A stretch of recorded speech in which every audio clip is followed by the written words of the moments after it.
Hello class. Hello teacher Faustin. Igihe imvura iguye ari nyinshi, urugendo rwo kujya cyangwa kuva ku ishuri rushobora kugaragaramo ibyago byinshi, ariko twese dufatanyije dushobora kurinda umutekano w'abana. Bana, mwirinde kwambuka imigezi igihe yuzuye cyane cyangwa hari amazi menshi atemba mu muhanda cyangwa ahandi hantu hatandukanye. Ibyo bishobora gutera impanuka ikomeye cyangwa bigatwara ubuzima bwawe. Bana, mugende mu matsinda kandi munyuze mu nzira zizwi kandi zitekanye. Kugendana bituma mufashanya kandi mukabasha gutabarana igihe bibaye ngombwa igihe habaye ibibazo. Igihe imvura iguye ari nyinshi cyangwa irimo inkuba, ugama mu nzira iri hafi yawe, utegereze kugeza igihe imvura ihitiye ubone gukomeza urugendo. Ababyeyi bakwiye kumenya inzira abana banyuramo bajya cyangwa bava ku ishuri, kandi aho bibaye ngombwa bakabaherekeza. Abarezi bakomeze kwigisha abanyeshuri kwirinda gukinira mu mazi, kwambuka imigezi yuzuye cyangwa kugama munsi y'ibiti mu mvura irimo inkuba. Iyo ababyeyi, abarezi n'abanyeshuri bafatanyije, buri mwana agenda amahoro kandi akagaruka mu rugo atekanye. Umutekano w'abanyeshuri ni inshingano za twese.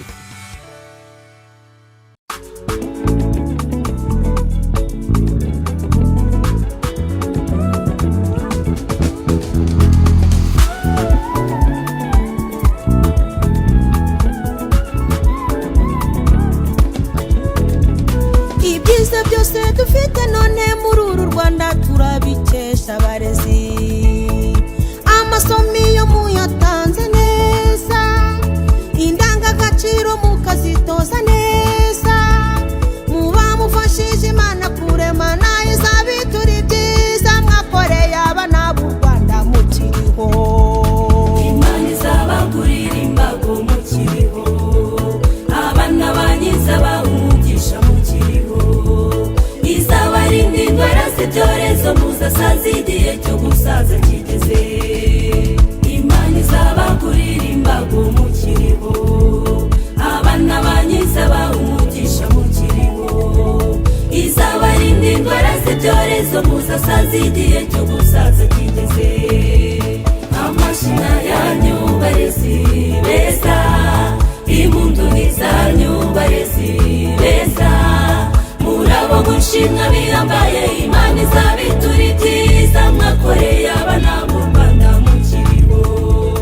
Amashina yanyu barezi beza, impundu n'izanyu barezi beza, murabo gushimwa bihambaye. Imana izabitura ibyiza mwakoreye abana b'u Rwanda mukiriho.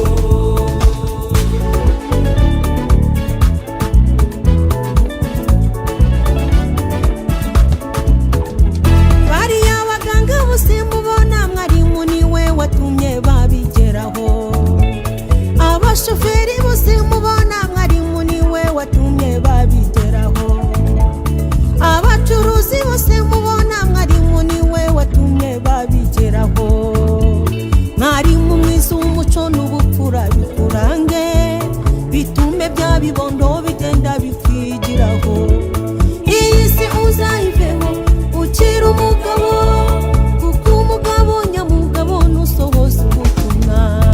Amashina yanyu barezi beza, impundu n'izanyu barezi beza, murabo gushimwa bihambaye. Imana izabitura ibyiza mwakoreye abana b'u Rwanda mukiriho.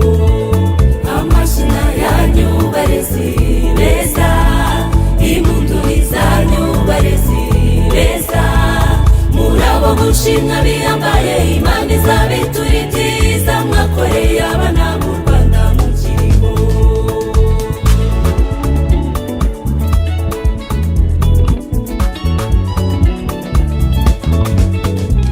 Mwarimu shingiro ry'abahanga, impano yawe na wundi wapfa kuyishobora. Guhera mu gitondo ubuvuga utaruhuka, wakumva unaniwe ukiyegereza amazi, umunsi wose ukawumara uvuga uhagaze.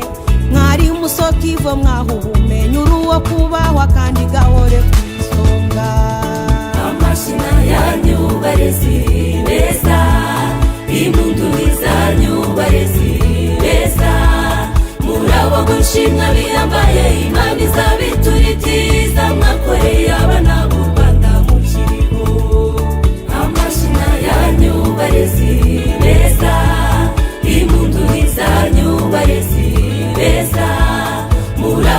shimwa bihambaye